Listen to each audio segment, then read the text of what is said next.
Bonjour à tous et bienvenue sur ma chaîne. Avez-vous envie de vous surpasser, mais vous ne savez pas par où commencer? Alors vous êtes bien au bon endroit.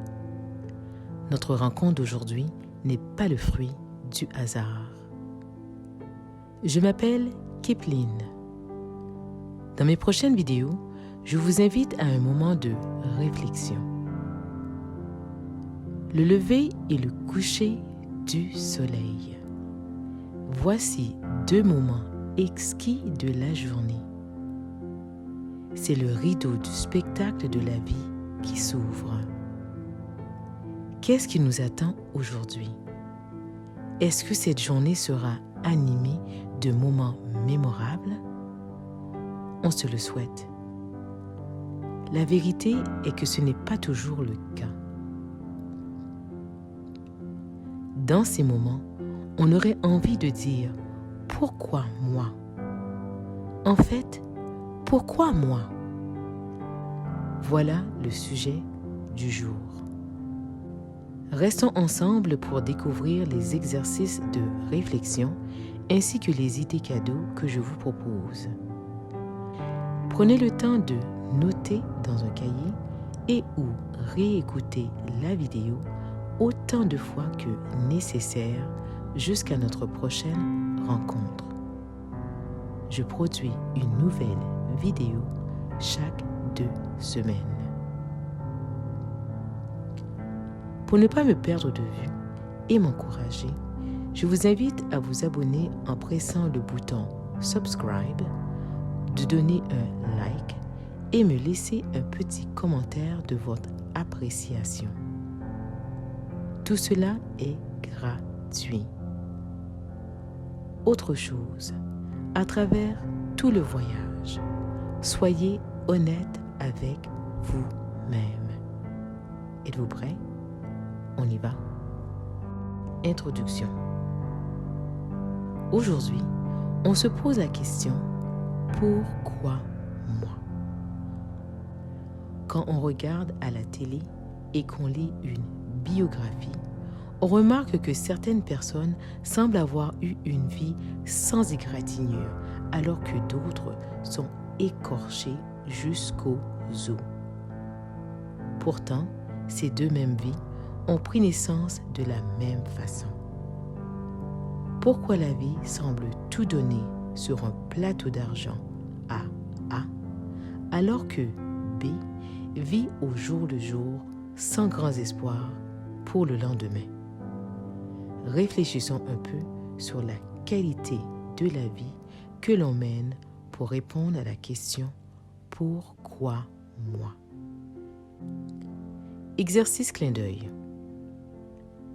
Avant d'aller plus loin, voici un petit exercice que je vous invite à faire quotidiennement pour vous rappeler pourquoi vous existez. Fermez les yeux. Fermez les yeux et pensez à un être dans votre vie qui est content de votre présence dans sa vie. Ça peut être votre enfant ou votre animal de compagnie. Ça peut tout aussi être la caissière où vous achetez votre café tous les matins. Il y a une interconnexion entre nous. Comprenez qu'à chaque contact, vous faites une différence dans la vie de cette personne. Vous avez reçu et donné une chose qui ne s'achète pas. Une raison d'être. Cultiver l'espoir, ce n'est pas rien. Réflexion. Vous avez sûrement déjà entendu l'expression « être né sur une bonne étoile ». C'est vrai qu'à première vue, ça peut sembler vrai. Certains diront que c'est un mauvais karma des vies passées qui est responsable de tout leur malheur. Voici la constatation qui va vous aider à mettre fin à ce sentiment d'injustice. nous sommes des êtres qui évoluons à différents niveaux de conscience. Rappelez-vous quand vous étiez étudiant et que le prof vous enseignait un nouveau concept. Est-ce que tous les étudiants avaient compris du premier coup? Bien sûr que non. Même après plusieurs leçons et stratégies utilisées, ils ne comprenaient toujours pas. L'année suivante, quand le prof revenait sur le concept, vous étiez peut-être plus mature, plus concentré. Et là, le déclic a eu lieu. La vie est ainsi faite.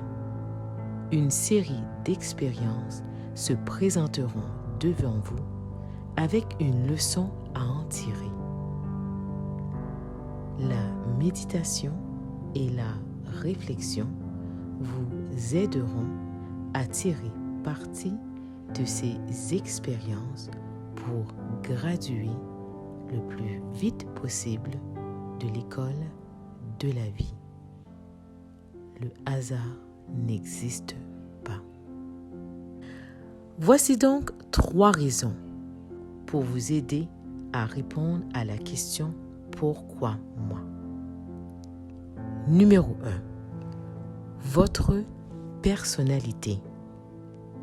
Nous avons tous des personnalités différentes et il en est bien ainsi.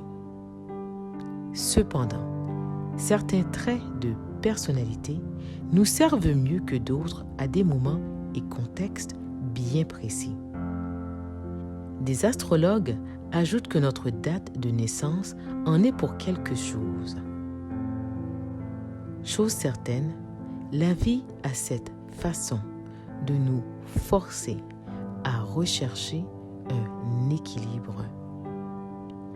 Il y aura des gens que vous allez croiser qui vont vous aider à avoir l'heure juste. Les frères et les sœurs en sont de bons exemples.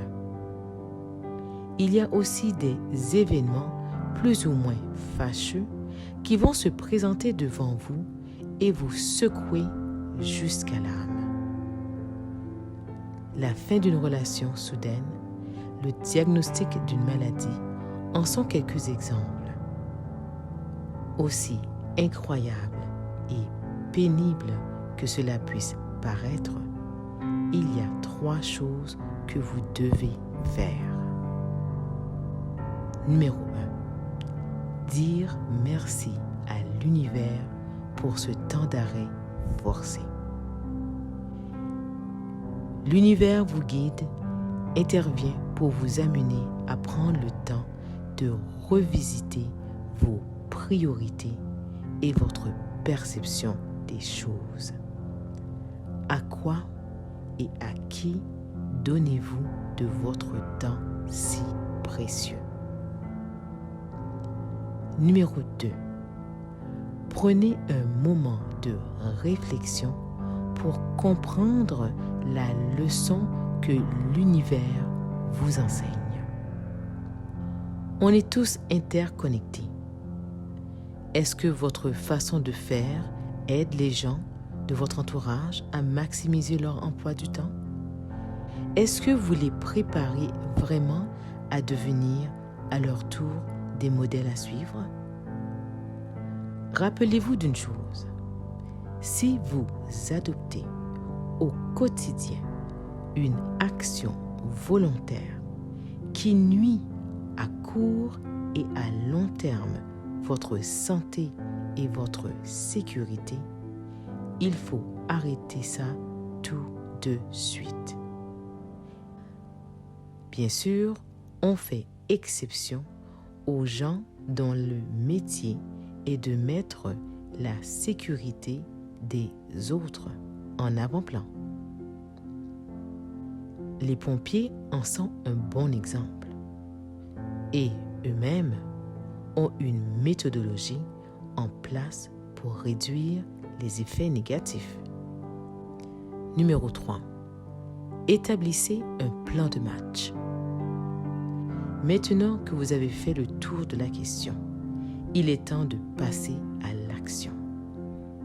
Vous voulez que votre futur présent reflète en mots et en actions votre évolution spirituelle. Dressez une liste de choses que vous allez commencer à faire et arrêter de faire. Gardez-la bien en vue et relisez-la tous les jours au besoin pour la garder en tête. N'oubliez pas qu'on essaie de briser une routine qui a été enracinée depuis un certain temps. Il y aura de la résistance. Persistez. Deuxième raison pour vous aider à répondre à la question « Pourquoi moi ?»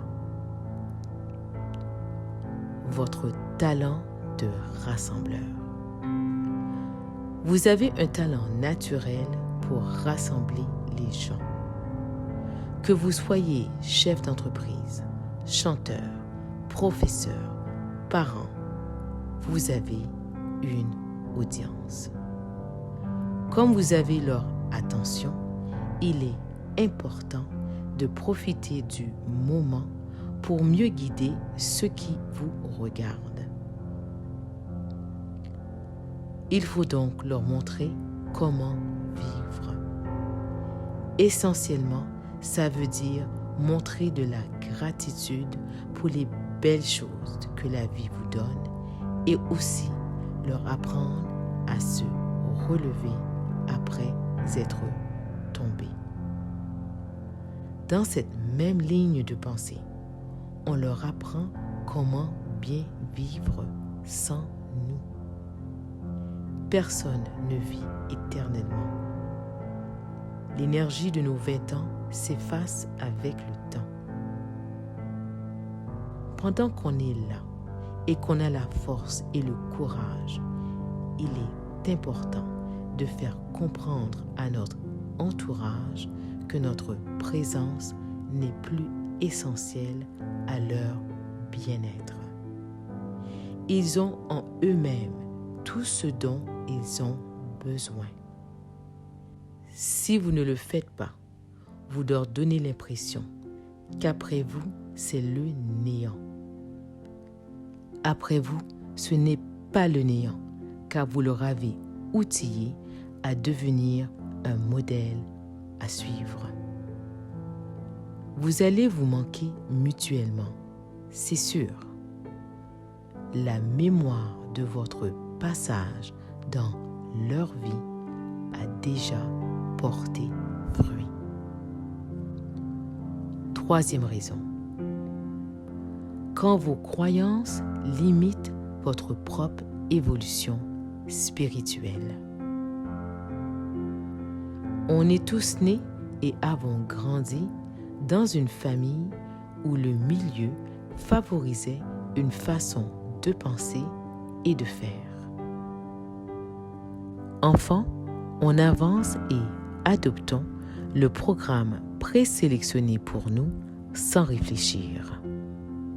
En grandissant, il nous arrivera tous un moment où on doit remettre en question ces idéologies pour que l'on puisse adopter une façon de penser qui nous est propre et reflète notre évolution spirituelle. Cette quête de réponse va nous faire sortir de ce mode autopilote et nous lance sur une autre route pour explorer d'autres horizons. La méditation est un excellent moyen de s'y rendre. Écoutez votre voix intérieure. Écoutez de la musique méditative à haut niveau vibratoire pour vous permettre d'aller de plus en plus en profondeur dans votre rencontre avec votre moi intérieur. Faites-vous confiance que l'univers est votre allié et qu'il travaille à vous éclairer. La rédaction d'un journal intime a aussi c'est bien fait. Pour répondre à la question « Pourquoi moi ?», prenez un moment de réflexion et observez la réalité dans laquelle vous êtes. Il faut vivre sa vie pour que quand on regarde dans le rétroviseur, qu'on soit fier des leçons de vie que vous avez partagées avec ceux que vous laissez derrière. Grâce à la consistance de vos gestes et vos actions, ils sont armés pour mieux vivre. Quel beau contrat de vie. Idée cadeau. Pourquoi pas moi? Au fil de mes années en enseignement, j'ai vu défiler beaucoup d'enfants devant moi. Quelle que soit la matière et les concepts à apprendre, j'ai toujours admiré ceux et celles qui avaient une vraie soif d'apprendre. On les reconnaît bien. Ce sont eux qui ont le courage de poser des questions pour clarifier leur compréhension. Ils vont aussi partager leur compréhension et connaissance dans un langage d'enfant pour allumer la lumière chez leurs camarades. Ces enfants-là ne se posent pas la question « Pourquoi moi ?» Ils se disent plutôt « Pourquoi pas moi ?» Je peux le faire, je veux le faire et je vais le faire. La prochaine fois que vous vivrez des moments difficiles, ayez le courage de vous dire « Je peux le faire, je veux le faire, je vais le faire ». Ce n'est pas par hasard que vous êtes entré dans la vie des gens que vous côtoyez de près ou de loin. Partagez avec autrui. Tout le monde gagne à apprendre à mieux vivre. Conclusion. Et voilà, c'est déjà la fin. Quel sera le rôle que vous allez choisir de prendre dans votre vie? Quel changement allez-vous envisager pour que votre vie soit une inspiration pour d'autres qui cherchent un mieux-être? Êtes-vous prêt à effectuer ce travail qui mérite de la détermination et beaucoup de volonté? Quel aspect de ma vidéo a capté votre attention? J'espère que j'ai su susciter des discussions intéressantes à avoir entre amis. Mais avant tout, j'espère que je vous ai outillé pour vous aligner sur la voie du bonheur. Sur ces mots, je vous dis au revoir jusqu'à ma prochaine vidéo. Nous parlerons du pouvoir des mots. À plus.